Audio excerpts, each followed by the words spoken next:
আজ তৃতীয় দিবস। নির্মল চিত্তে ব্যতীত কোনো বিষয়েরই সত্য দেখিবার অধিকার জন্মে না। এনেছেন বইটা? আমরা সত্যস্বরূপ পরমাত্মাই মানব জীবনের লক্ষ্য, এটা আমরা গত দুদিন ধরে বলে আসছি। সত্যস্বরূপ পরমাত্মাই মানব জীবনের একমাত্র লক্ষ্য। সেই সত্যবস্তু লাভ করার পথে সত্যটা হলো নির্মল চিত্ত চাই।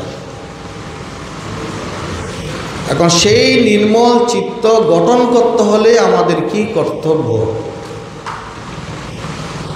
শাস্ত্র বলছেন, নাসায় সর্বদোষাণাং ব্রহ্মস্থিতর ব্যাপ্তয়ে কর্তু ভগবত ভক্তি মৎস্য দেহস্য লম্বরণী।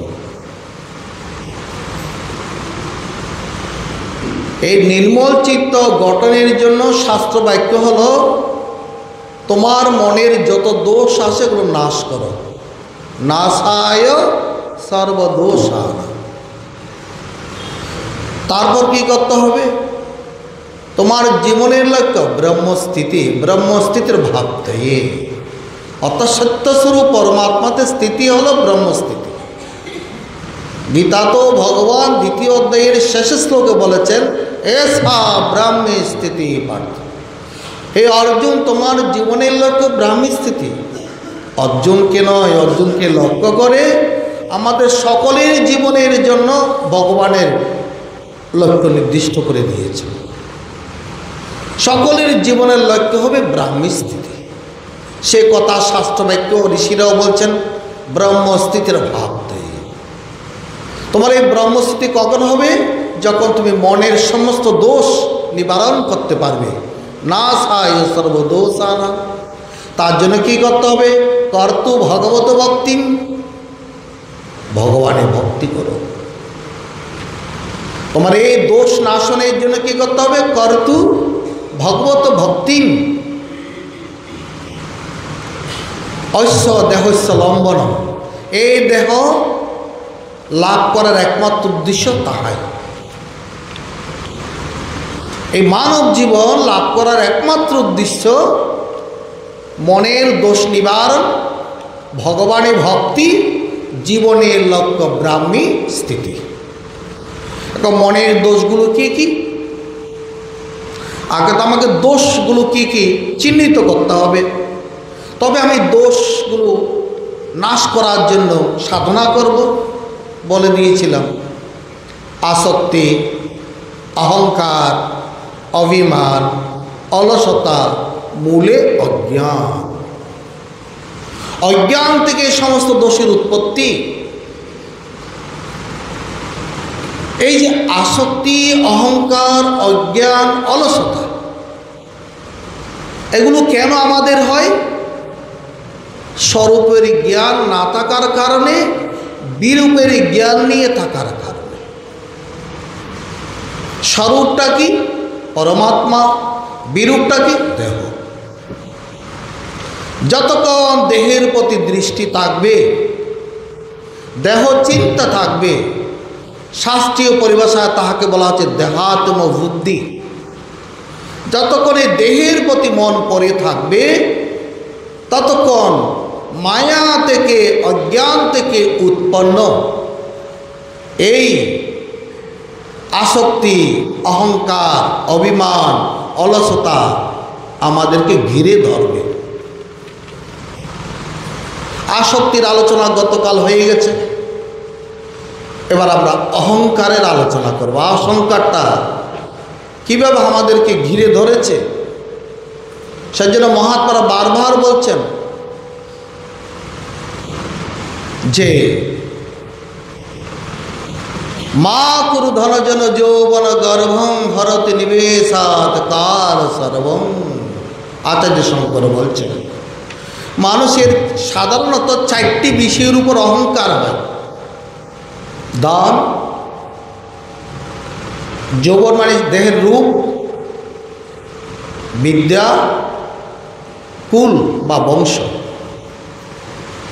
আমার মতো ধনী কে আছে? তোমার চেয়ে আমি কম নাকি? আমি কেন চেয়ারে আসন পাবো না? আমাকে কেন পদাধিকার দেবে না? আমি কেন প্রধান পদটা পাবো না? সংসারেতে এটারই চলছে না। এই সংসারে চলছেটা কি? অহংকারের আসপাদ। পদাধিকার প্রাপ্তির জন্য সকলে কম্পিটিশন, প্রতিযোগিতা শুরু করে দিয়েছেন। আমি তোমার চেয়ে কম কিসে? যে প্রধান হয়েছে তার চেয়ে আমার কম যোগ্যতা কি? অহংকার। ভক্ত তো এইসব অহংকার করতে পারে না। যারা মুক্তিপথের সাধক, এই দেহ বলছেন, এই দেহটা কি দেহয়ং সাধনং মুক্তি। এই দেহটা লাভ করছে মুক্তির সাধনের জন্য। এই দেহটা লাভ করছে কিসের জন্য? মুক্তির সাধন, ভোগমাত্র সাধনম, ভোগের জন্য নয়। তো যারা মুক্তির পথে সাধক, যারা জীবনের লক্ষ্য পরমাত্মাকে নির্ণয় করেছেন, স্বরূপ স্থিতি নির্ণয় করেছেন, ব্রাহ্মী স্থিতি নির্ণয় করেছেন, তাদের মনের সমস্ত দোষ তাদেরকে সাধনার দ্বারা কি করতে হবে? নাশ করতে হবে। আমরা একটা গান করি না, অহংকার কেন করো, শ্মশানে দৃষ্টি ধরো, কত অহং পোড়াইতেছে দিলে। প্রত্যেক দিন অহংকার শ্মশানের মধ্যে পোড়াচ্ছে। এই দেখেও যারা আমরা জীবিত থাকি, তাদের অহংকার মনের যায় না। দেহের অহংকার, নশ্বর দেহের অহংকার, নিজের দেহটাও থাকবে না। দেহ নিয়ে, দন জন যৌবনে বিদ্যা নিয়ে অহংকার করি, এগুলো কিছুই থাকবে না। যারা যৌবনের অহংকার করে, তারা তো একদিন বৃদ্ধ হবে। বৃদ্ধর দিকে দৃষ্টি দিলে দেখা যাবে এই বৃদ্ধাগুলো একদিন যৌবনের অহংকার করেছিল, আজকে সে অহংকার আছে। তাই আচার্য শঙ্কর এই জন্য বলেছেন, মা কুরু ধনজন যৌবন গর্ব। ধনজন যৌবনের গর্ব করো না, কেননা হরতি নিমেষাত কাল সর্ব। মৃত্যু যখন তোমাকে গ্রাস করবে, তোমার অহংকার কোথায় থাকবে? মায়াময় ইদম অকিলং হিত্বা। এই সংসার মায়ার ভাণ্ড, মায়ার জগৎ, মায়া লীলা করছে এগুলি নিয়ে। মায়াময় ইধম, এই সংসার মায়াময়, মায়ার কারণেই অহংকার হচ্ছে। তাই ব্রহ্ম তত্ত্বে প্রবিশ্বাস বিদিত্বা, তুমি তোমার স্বরূপ যে ব্রহ্ম, সে ব্রহ্ম তত্ত্বের মধ্যে মনটাকে নিমগ্ন করো। আবার তিনি আবারও বলেছেন, কামং ক্রোধং লোভং মোহং তত্ত্বাত্মন পৈশ্যতু কোহং। তুমি কাম ক্রোধ লোভ মোহ ত্যাগ করে নিজের দিকে তাকাও, তুমি কে? পৈশ্যতু কোহং, আমি কে? তুমি নিজেকে নিজে প্রশ্ন করো, আমি কে?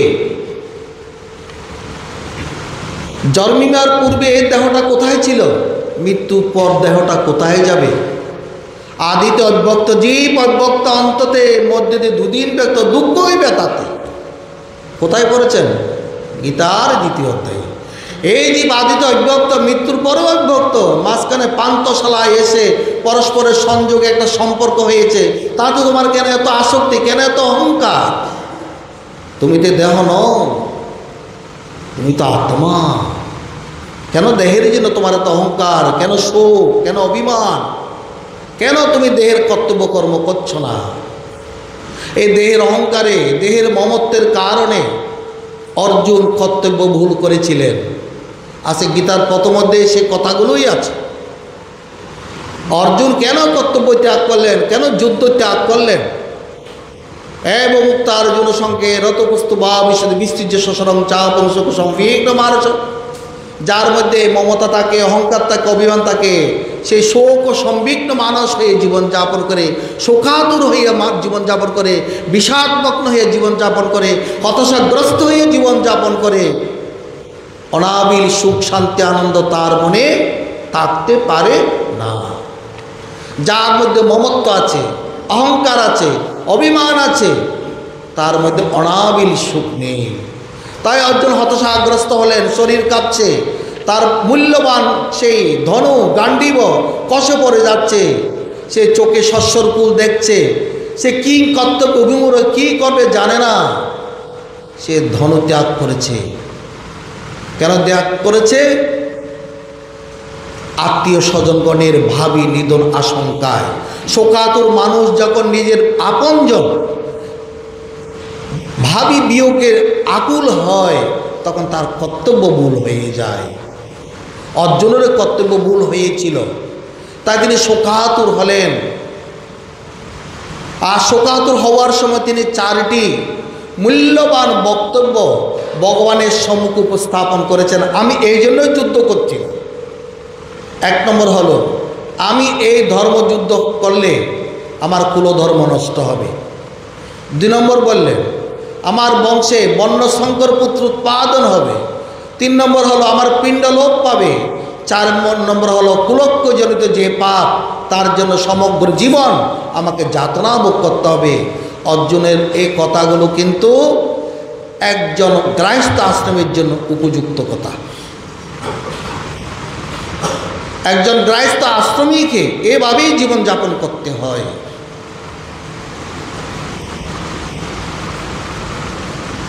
তাই মানব জীবনে এসে যে কথা বলা হয়েছিল, জীবনের লক্ষ্যের পথে এগিয়ে যাওয়ার জন্য নাশায় সর্বদোষানা আসক্তি অহংকার অভিমান ত্যাগ করা কর্তব্য। অভিমান শুধু মানুষের হয় তাই নয়, যিনি বিশ্বামিত্র মুনি গায়ত্রী মন্ত্রের দ্রষ্টা, তারও একদিন অভিমান হয়েছিল। 30 বছর তপস্যা করেছেন, কঠোর তপস্যা। 30 বছর ব্যাপী কঠোর তপস্যা করে তিনি দর্শন করেছেন অনেক কিছু, তার উপলব্ধি হয়েছে অনেক কিছু, কিন্তু মনের মধ্যে অভিমান। কেন এখনো ঋষি সত্যম বশিষ্ঠ, ঋষিকুল বশিষ্ঠ আমাকে কেন এখনো ব্রাহ্মণ বলে স্বীকার করছে না? আমি এত তপস্যা করলাম, এত কিছু আমার দর্শন হলো, এত আমার উপলব্ধিতে আসলো, কিন্তু জগতের মধ্যে সমস্ত মনীষী আমাকে স্বীকার করেছেন, কেবল ঋষি সত্যম বৈশিষ্ট্য আমাকে তো এখনো ব্রাহ্মণ বলে স্বীকার করছে না। আর ঋষি সত্যম বৈশিষ্ট্য যদি ব্রাহ্মণ বলে স্বীকার না করে, অন্যরা স্বীকার করলেও যা, না করলেও তা, কোনো মূল্য নেই।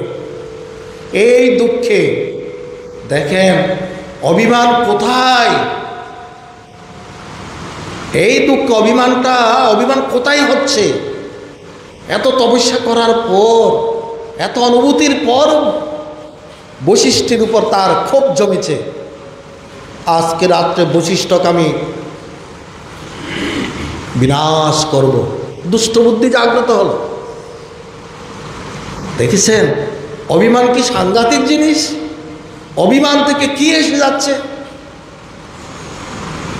অভিমান থেকে ঋষি বশিষ্ঠকে মেরে দেবে। ধারোয়ার তলোয়ার নিয়ে বশিষ্ঠের সাধন কুটিরে প্রবেশ করলেন, গিয়ে দেখলেন বশিষ্ঠমণি ধ্যানস্থ। এইটুকু জ্ঞান আছে যাক, যে ধ্যানে বসে তাকে মারতে নেই, এইটুকু জ্ঞান বিশ্বামিত্রের আছে। তাই তিনি দাঁড়িয়ে আছেন, কখন বশিষ্ঠমণির ধ্যান ভাঙবে তাকে গলাটা কেটে দেবে। বশিষ্ঠমণির ধ্যান ভাঙল, স্ত্রীকে বলছেন, অরুন্ধতীকে বলছেন, ক্ষুধা পেয়েছে, কিছু খেতে দাও। বলে ঘরে তো 2-4টা ফল ছাড়া আর কিছুই নেই, বলে তাই দাও। অরুন্ধতী ফল দিলেন, বলে একটু লবণ দাও না গো। লবণ তো বারন্ত মানে নেই, কেন পাশে বিশ্বামিত্রের আশ্রম আছে, তো বিশ্বামিত্র থেকে তুমি লবণ এনে দাও। অরুন্ধতী বলছেন, যে আমার 100 পুত্র নাশ করেছে, বিশ্বামিত্র কিন্তু বশিষ্ঠের 100 পুত্র নাশ করেছে, তার কাছে অন্তত আমি যাব না। কে বলছেন? বশিষ্ঠের স্ত্রী।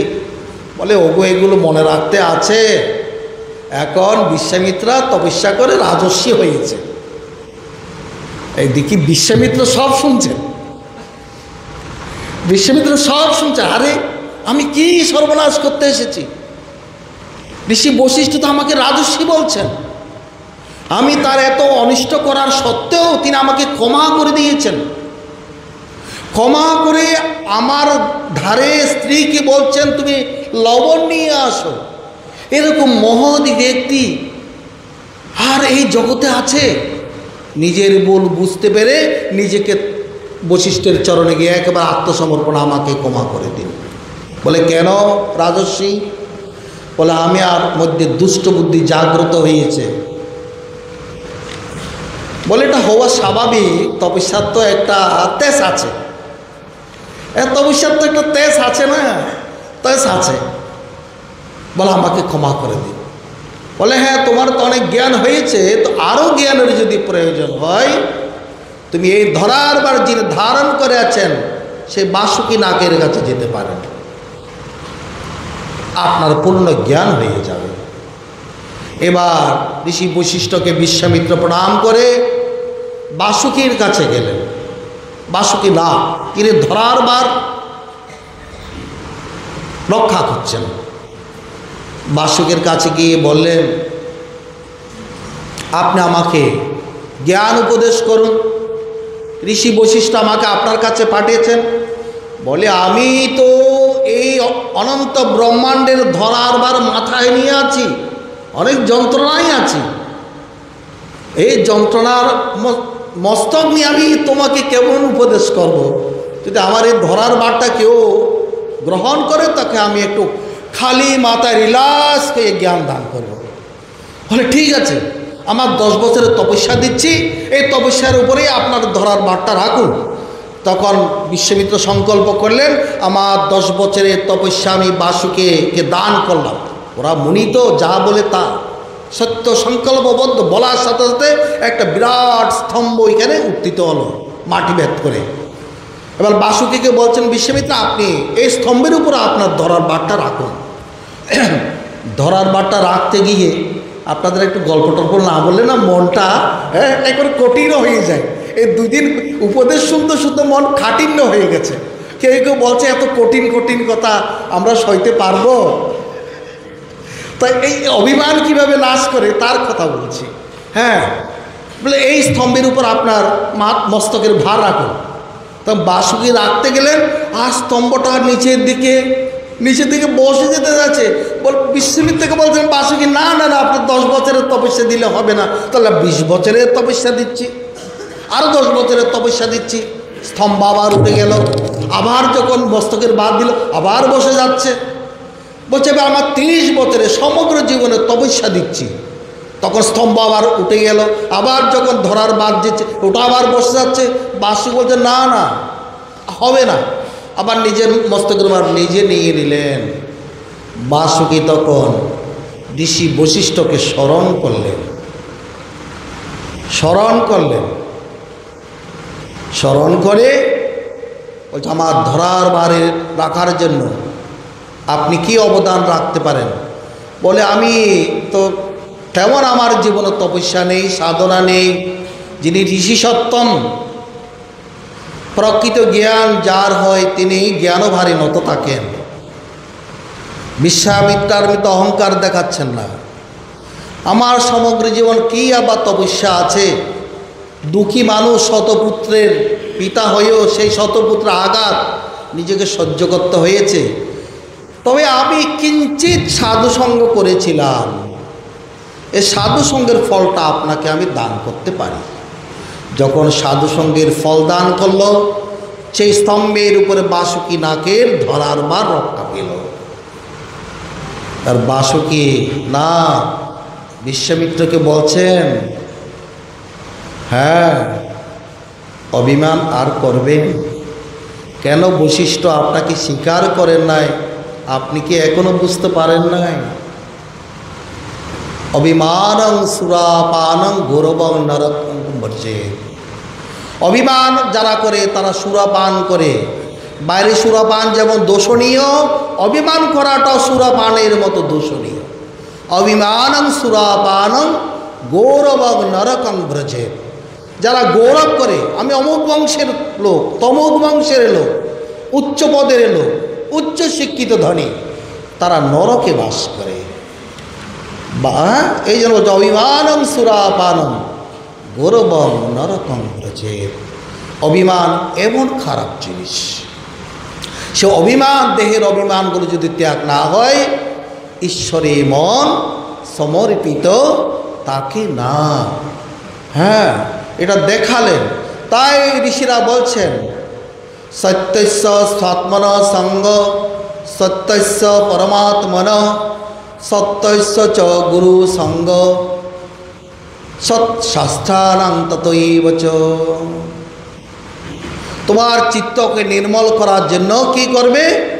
সত্যস্য স্বাত্মন সঙ্গ, অর্থাৎ তুমি সত্যস্বরূপ আত্মার সঙ্গ করো। সত্যস্য স্বাত্মন সঙ্গ, নিজের আত্মার সঙ্গ করো। তুমি দেহের সঙ্গ কেন করছো? দেহ তো অনিত্য, দেহের মধ্যে যে আত্মা আছে তার সঙ্গ করো। সত্যস্য সঙ্গ পরমাত্মন, সত্যস্বরূপ পরমাত্মার সঙ্গ করো। অনন্ত কোটি ব্রহ্মাণ্ডের যিনি অধিষ্ঠান চৈতন্য, যাহা হইতে এই সংসার উৎপন্ন হয়েছে, যাহার মধ্যে সংসার অবস্থান করছে, যাহার মধ্যে সংসার লয় প্রাপ্ত হবে, সে সত্যস্বরূপ পরমাত্মাকে তুমি ধ্যান করো। সত্যস্য চ গুরু সঙ্গ, সত্যস্বরূপ গুরুর সঙ্গ করো। সৎশাস্ত্রাণাং ততৈব চ, তুমি সৎশাস্ত্রের সঙ্গ করো। যে শাস্ত্র তোমাকে সত্যের দিকে প্রদাবিত করে, যে শাস্ত্র তোমার জীবনের লক্ষ্য নির্দিষ্ট করে দিয়ে, যে শাস্ত্র তোমার পরম কল্যাণের পথ নির্দেশ করে, সেই সত্যস্বরূপ গীতা, ভাগবত, উপনিষদ, এসব শাস্ত্রের তুমি সঙ্গ করো। এই মানব জীবনের কিভাবে কল্যাণ হয় কালকে বলেছিলাম। এই সঙ্গগুলি করলে মানব জীবনের পরম কল্যাণ সাধিত হয়। কেননা আমরা বদ্ধজীব না, আমরা বদ্ধজীব। কাম, ক্রোধ, লোভ, মোহে আমরা আবদ্ধ, সংসারের মায়ায় আবদ্ধ, মোহে আমরা আসক্ত। সত্তরজতম 3 গুণ দিয়ে আমাদেরকে বেঁধে রেখেছে। এই সংসারটা হলো একটা খাঁচা। যেরকম মানুষ শখ করে ঘরের খাঁচার মধ্যে পাখি বন্দি করে রাখে, মানুষ শখ করে ঘরের মধ্যে পাখি খাঁচার মধ্যে বন্দি করে পোষে। মায়া, এই মায়া আমাদেরকে এই জগৎরূপ খাঁচার মধ্যে সত্য রজতম অষ্টপাশ বন্ধন দ্বারা বন্দিত করে রেখে দিয়েছেন। এই বন্ধন থেকে মুক্ত হতে হবে। আমরা বদ্ধজীব, আমাদেরকে মুমুক্ষু হতে হবে। সাধনা হচ্ছে আমরা মুমুক্ষু হব, অর্থাৎ এই বন্ধন থেকে মুক্তি লাভের চেষ্টা করব। যারা চেষ্টা করে, সে চেষ্টায় যারা সফল হয় তাদেরকে বলা হচ্ছে মুক্ত জীব। সংসারে 4 প্রকারের জীব আছে: বদ্ধজীব, মুমুক্ষু জীব, মুক্ত জীব, নিত্য জীব। আমরা বদ্ধজীব। এই বন্ধনের সাধনা না করলে কোনো দিনেই বন্ধন থেকে আমরা মুক্ত হতে পারবো না। অহংকার, অভিমান, আসক্তি আমাদেরকে বন্ধন করে রেখে দিয়েছেন। এই বিশ্বামিত্র মুনি এত তপস্যা করার পরও তিনি বন্ধনে পড়েছিলেন। আজ বাসুকি নাগের কাছে গিয়ে ঋষি বশিষ্ঠের নম্র জ্ঞান দেখে তার চোখ মিলিত হলো। তিনি তখন বুঝতে পারলেন, তখনই তিনি বুঝতে পারলেন বন্ধন আমাকে কি বাবা আবদ্ধ করেছে। অভিমান কি সাংঘাতিক জিনিস। সেরূপ অহংকার, সকল সর্বশাস্ত্রে বলছে তুমি অহংকার ত্যাগ করো, অভিমান ত্যাগ করো, আসক্তি ত্যাগ করো, তাহলে তুমি কি হবে? তুমি শান্তি প্রাপ্ত হবে। কোথায় লেখা আছে?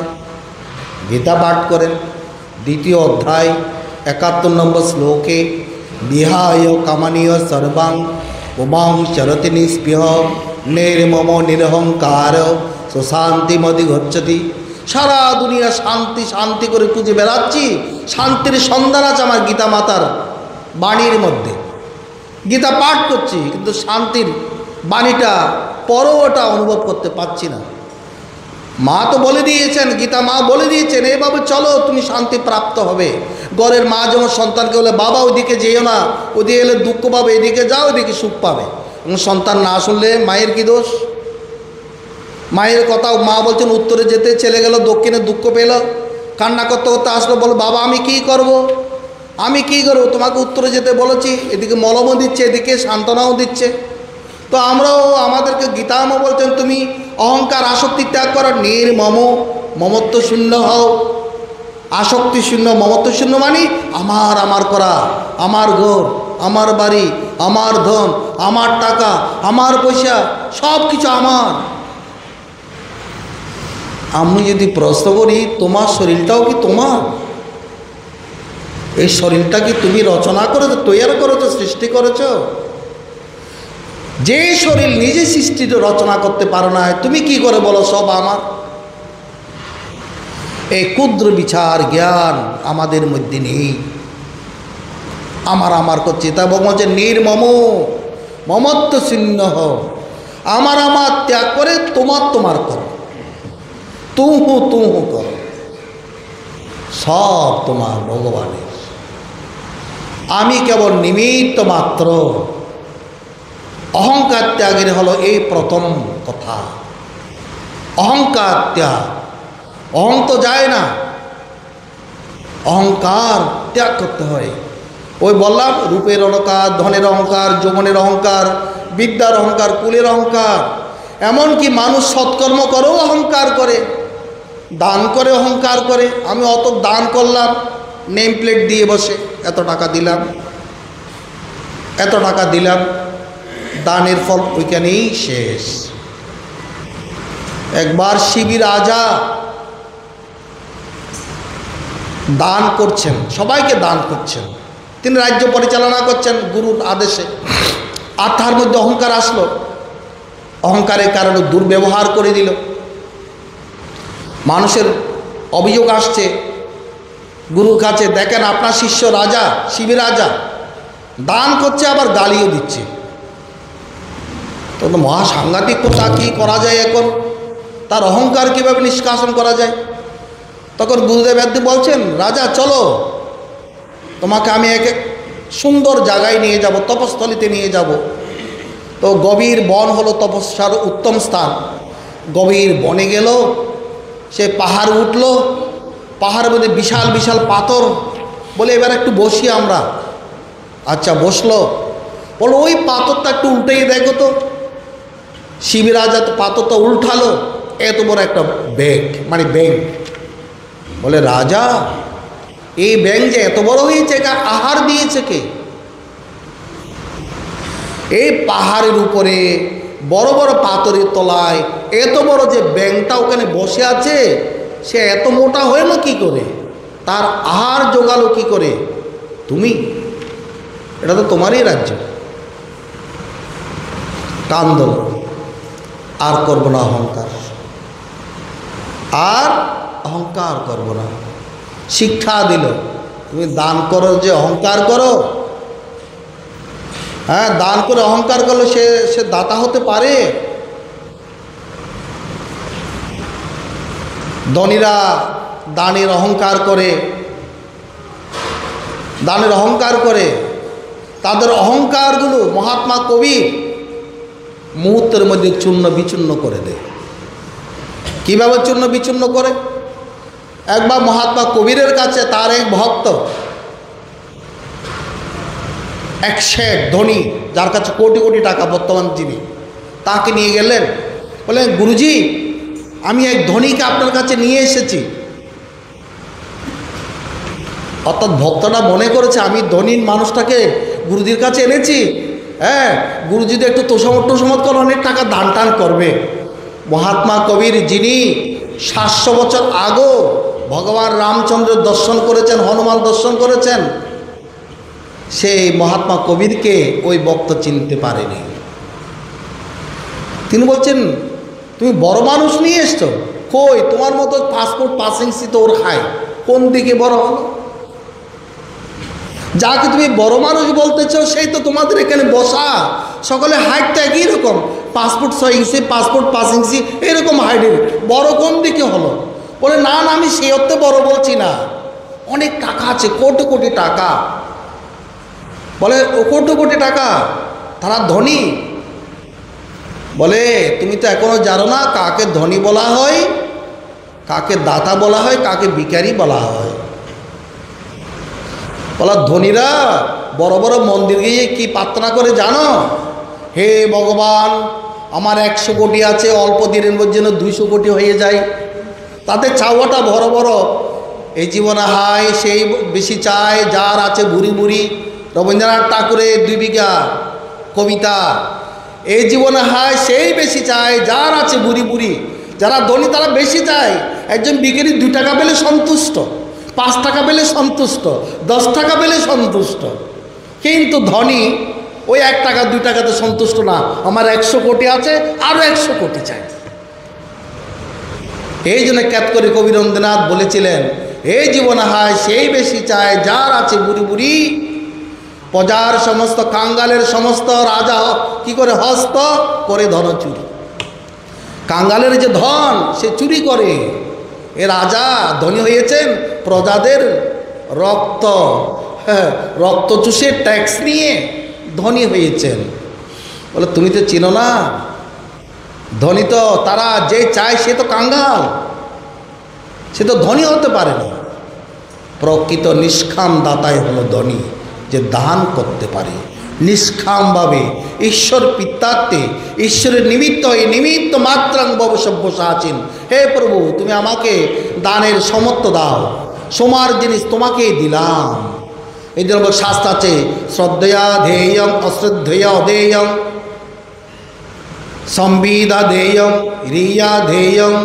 তুমি নম্র চিত্তে দান করো, সমর্থ অনুসারে দান করো, সৎপথে উপার্জিত অত নিষ্কামভাবে দান করো। অশ্রদ্ধয়া অধেয়ং, অশ্রদ্ধার সমেত দান করো না। যে সত্যিকারের ভাবে নিষ্কাম দান করতে পারে সে হয় ধনী। যে ঠাকুরের কাছে কোটি কোটি টাকা চাইছে তো কাঙ্গাল ভিখারি, সে দাতা হতে পারে না। কি শিক্ষা দিলেন জানেন? ধনীর অহংকারকে বিনাশ করে। এগুলো থেকে আমাদের শিক্ষা নেওয়া উচিত, কীভাবে অহংকার আমরা বর্জন করব, কীভাবে অভিমান বর্জন করব। জীবনের চলার ক্ষেত্রে আমরা কীভাবে অহংকার অভিমান বর্জন করব, অভিমান বর্জন করব। একটু আগে যে শ্লোকটা বললাম, কর্ত ভগবতী, কত ভগবত ভক্তি, নিরন্তর ভগবানের ভক্তি করো। আর সেটাই আমাদের সন্ন্যাসী বাবা বলেছেন, নীরবে স্বরূপের ধ্যানই মুখ্য ঝোঁক। তুমি স্বরূপের ধ্যান করো, বিরূপের অহংকার অভিমান ত্যাগ করো, তোমার চিত্ত শুদ্ধ হয়ে যাবে। তোমাকে আগে চিন্তা হবে কোনটা স্বরূপ কোনটা বিরূপ। স্বরূপ কি বিরূপ কি? বিরূপ কি ত্যাগ করো। বিরূপের যে অহংকার হয়, এই দেহের অহংকার হয়, দেহের অভিমান হয়, দেহের আসক্তি হয়, আমার মধ্যে দেহটাকে নিয়ে আমরা চিন্তায় আছি, এগুলো ত্যাগ করো, এগুলো ত্যাগ করো। আর তুমি কি করো? নীরবে স্বরূপের ধ্যান করো। স্বরূপকে সে পরমাত্মা, তিনি বিরাট, তিনি অনন্ত। তার মধ্যে মনটাকে নিবদ্ধ করো। এটাকে আমাদের শাস্ত্রে বলা যায় তজ্জপ তদত্ত ভাবনম। তুমি যে মন্ত্রটা জপ করছো সে মন্ত্রের প্রতিপাদ্য যে দেবতা তিনি ভগবান। যে মন্ত্রই জপ করুক না কেন তার প্রতিপাদ্য দেবতা হলো ভগবান। ভগবান মানে যিনি এই বিশ্ব সংসার রচনা করেছেন, সর্বব্যাপক নিয়ন্তা, কর্মফল বিদাতা, মুক্তিদাতা, সর্বশক্তিমান। তিনি সব কিছু করতে পারেন। কর্তম কর্তমান্যতা কর্তম সমর্থন। এই স্বরূপ হচ্ছে ভগবান। তোমার মন্ত্রের প্রতিপাদ্য দেবতা ভগবান। তুই সে ভগবানকে চিন্তন করো, দেহের ভাবনা ত্যাগ করো। ভাবছ বসে চলবে কিসে, তুমি ভাববার কে? যার ভাবনা তিনি ভাবনেন, তুমি ভাবো তাকে। যদৃশি ভাবনা যস্য সিদ্ধির ভবতি তাদৃশি। তুমি তাকে ভাবনা করো। তুমি কিভাবে চলবে, কিভাবে খাবে, কিভাবে, এটা তোমার দরকার নেই।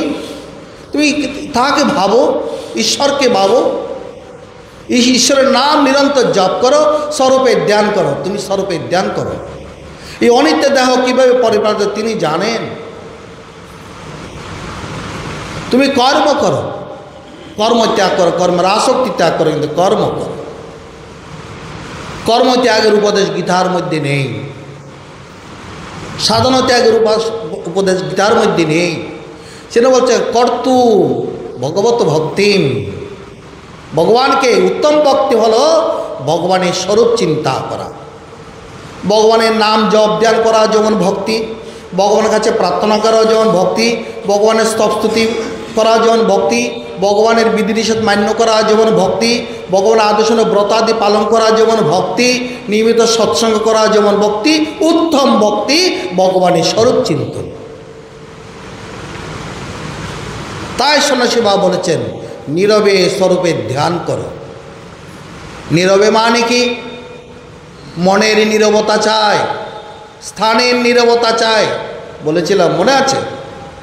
মনের নীরবতা, স্থানের নীরবতা, 3 নম্বর প্রেমের নীরবতা। এই নীরব শব্দের অর্থ রব মানে শব্দ, যেখানে শব্দ হয় না, মধ্যরাত্র শব্দ হয়, নির্জন। তার জন্য গিরি গুহায় যেতে হবে না। আপনার মনকে এমনভাবে প্রস্তুত করে মধ্যরাত্রে আমি 1 ঘন্টা ভগবানের নাম জপ করব, তবে তো আপনি ভগবানের সত্যিকারের ভক্ত হলেন। আমার আরামায়াসকে ত্যাগ করাই হচ্ছে উত্তম ভক্তি। আমার আরামায়াসকে ভগবানকে অর্পণ করে দেব, আমি ভগবানের নাম জপ করব। এ হলো স্থানের নীরবতা। এবার মনের নীরবতা কি? মনের মধ্যে আমি কোনো কামনা বাসনা স্থান দেব না। এই মনে স্থান দেব একমাত্র ভগবানকে। হৃদয় সিংহাসনে তার আসন আমি পাতব, তাকে আমার হৃদয়ে বসাবো। উত্তম ভক্ত, উত্তম শিষ্য গুরুকে তার ইষ্ট দেবতাকে হৃদয়ে স্থান দে। বাইরে যেমন একটা মন্দির করে, হৃদয়ে একটা মন্দির বানিয়ে রাখে। আমি বাইরে সুন্দর করে মন্দির বানালাম, লোক দেখানো, হৃদয়ের মধ্যে সে একেবারে মনের কালিমাগুলো ভরে রাখলাম। ভগবান তো ওই মন্দির থেকে আমার মনের মন্দির আসতে পারলো না, মন শুদ্ধ হবে না। হবে? এত সুন্দর বাইরে মন্দির বানালাম, মনের মন্দিরটাও তো সুন্দর করা চাই, হ্যাঁ? তবে তো আমার যেখানে বসে আমি প্রার্থনা করছি সেখান থেকে ভগবান এসে আমার হৃদয় মন্দিরের মধ্যে আসন নেবে। আমি ডাকছি, বসবো কোথায়, বসাবো কোথায়? জায়গাটা তো তৈরি না করলে হবে না। তাই মনের নীরবতা, মনের নীরবতা চাই, স্থানের নীরবতা চাই। এবার হলো প্রেমের নীরবতা। বলে এটা কীরকম? প্রেমের নীরবতা ভগবানকে এই জীবনে আমি যতজনকে সংসারে ভালোবেসেছি, সকলের ভালোবাসাগুলোকে সমষ্টি করলে যত হয় তার দ্বিগুণ হারে ভগবানকে আমি প্রেম দেব, তার দ্বিগুণ হারে তাকে আমি ভালোবাসবো। সংসারে স্ত্রী পুত্র ধন জন যৌবনের চেয়ে আমি ভগবানকে অধিক ভালোবাসবো। এর নাম হলো প্রেমের নীরবতা। সা কস্মৈ পরম প্রেম রূপা, মহাত্মারা বলছে এটাই ভক্তি। সা কস্মৈ পরম প্রেম রূপা, এই পরম প্রেমস্বরূপ পরমাত্মার মধ্যে তোমার প্রেমকে বিলিয়ে দাও। তাই মহাত্মা কবির বলেছেন जिंदगी जब तक रहेगी फुर्सत ना होगी काम से, ऐसा ऐसा समय निकालो প্রেম করলো রাগ সে। তোমার যতদিন জীবন থাকবে ততদিন তুমি কর্ম থেকে বিরাম অবসর পাবে না। তার মধ্যে তুমি সময় বের করো।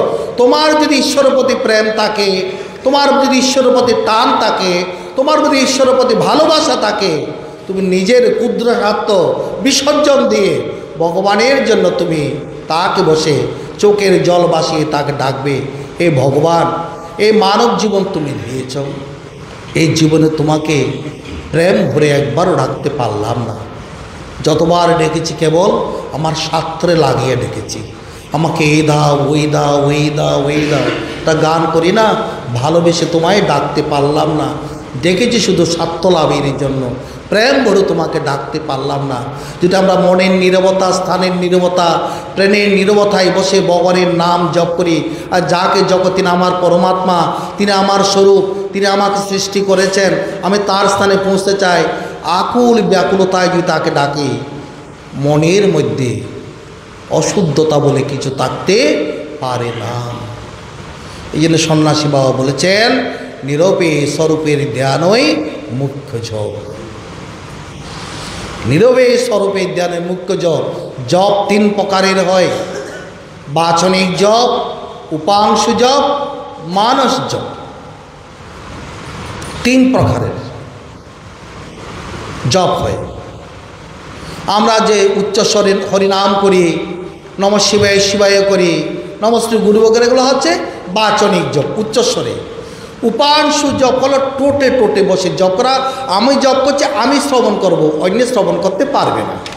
আর মনের জপ করছে আমরা যেভাবে বলি জিহ্বা উল্টাইয়ে মন, এখানে মনটার মধ্যে এই আজ্ঞাচক্রে আমার ইষ্ট দেবতাকে দেখে দেখে মন্ত্র জপ করা।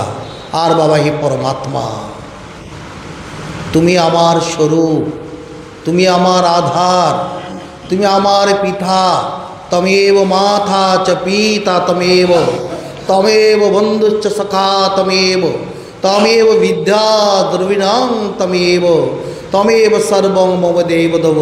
হে দেবতা, তুমি আমার সব কিছু। এই সংসারে ধন জন জীবন আমার কিছুই নয়, সব তুমি, সব তুমি, সব তুমি। আমার জীবন তোমাকেই অর্পণ করে দেব। এভাবে যদি আমরা ভগবানের নাম জপ করতে পারি, কারণ মন্ত্র অর্থই হলো তাই, মননাত্রায়েতি মন্ত্র। মনে মনে মন্ত্র জপ করে মনকে ত্রাণ করার জন্য মন্ত্র প্রয়োজন। কেননা মনের দ্বারা আমরা বদ্ধ। মনে এব মনুষ্যানাং কারণং বন্ধ মোক্ষায়। এই মনই বন্ধনের কারণ, এই মনই মুক্তির কারণ। এই মন যদি দেহের দিকে দৃষ্টি দেয়, বিষয়ের প্রতি দৃষ্টি দেয়, দ্বন্দ্ব টাকা পয়সার দৃষ্টি দেয়, ভোগের প্রতি দৃষ্টি দেয়, সে বন্ধনের কাছায় চলে গেল। আর এই মন যদি সে মহৎস্বরূপ পরমাত্মার দিকে দৃষ্টি দেয়, বা মহাত্মার প্রতি দৃষ্টি দেয়, মহাত্মা পরম গুরুর প্রতি দৃষ্টি দেয়, মন্ত্রের প্রতি দৃষ্টি দেয়, সে মন মুক্ত হয়ে গেল। তো বিষয়াসক্ত মন বদ্ধ, নির্বিষয় মন মুক্ত। এইভাবে ভগবানের মন্ত্র জপ করতে হয়। সেটা বলেছেন নীরবে স্বরূপে ধ্যানই মুখ্য জপ। ওই মুখ্য জপের দ্বারা আমার মন শুদ্ধ হবে, বুদ্ধি শুদ্ধ হবে। ঠাকুর রামকৃষ্ণ বলছেন শুদ্ধ মন, শুদ্ধ বুদ্ধি, শুদ্ধ আত্মা এক।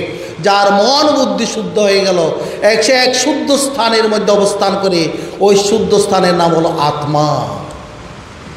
ওই আত্মা অনুভূতি হচ্ছে মানব জীবনের লক্ষ্য। ওই লক্ষ্যের জন্য নাশায় সর্বদোষানাং, মনের সমস্ত দোষকে নিবারণ করো। কিভাবে? ভগবানকে ভক্তি করতে করতে, কর্তু ভগবত ভক্তি, ভগবানকে ভক্তি করতে করতে, গুরুদেবকে ভক্তি করতে করতে, ইষ্ট দেবতাকে ভক্তি করতে করতে, উত্তম ভক্তি হলো ভগবানের স্বরূপ চিন্তন। এই উচ্চ মার্গের চিন্তনের দ্বারা যখন আমার ভক্তি প্রতিষ্ঠা হবে, হৃদয়ে যেমন আমি আমার ইষ্টদেবকে দর্শন করতে পারবো, তখন তার অন্তরেও আনন্দ, তার বাহিরেও আনন্দ।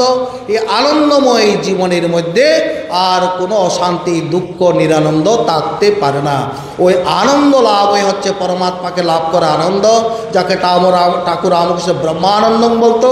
ওই ব্রহ্মানন্দ লাভই মানব জীবনের মুখ্য লক্ষ্য। ওম তৎসৎ। ওম শান্তি শান্তি শান্তি। ওম পূর্ণমদঃ পূর্ণমিদং পূর্ণাদ পূর্ণমুদচ্যতে পূর্ণস্য পূর্ণমাদায় পূর্ণমেবাস্যতে। ওম শান্তি শান্তি। জয় গুরু।